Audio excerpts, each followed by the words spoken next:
ఒక్కసారి గుర్తు చేసుకో, ఎన్నిసార్లు గుండె చెదిరి నువ్వు కూర్చున్నప్పుడు నీకు ఆయన వాక్కుతో మాట్లాడాడో చూడు.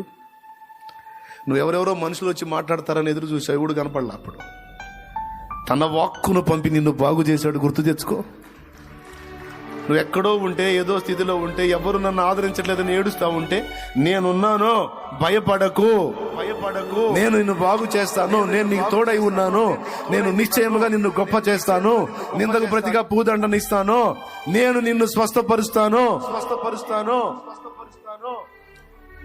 నిందకు భయపడవాకు, కృంగిపోవాకు అని నీతో మాట్లాడలేదా? ఎవ్వరు, నువ్వు వెతుక్కున్న వాడు ఎవడు పట్టించుకోవాలి అప్పుడు. కానీ నువ్వు ఆయన ఆలోచించలా, కానీ ఆయన నీ వెంటబడి నిన్ను ఓదార్చాడు ఆయన. ఇది నిజం. ఎన్ని సాక్ష్యాలో మన జీవితంలో, కాదని చెప్పగలమా? యేసుతో నడిచినటువంటి అనుభవం కలిగిన ప్రతి ఒక్కరూ ఖచ్చితంగా ఒప్పుకొని తీరాలి ఈ విషయాలన్నిటిని కూడా.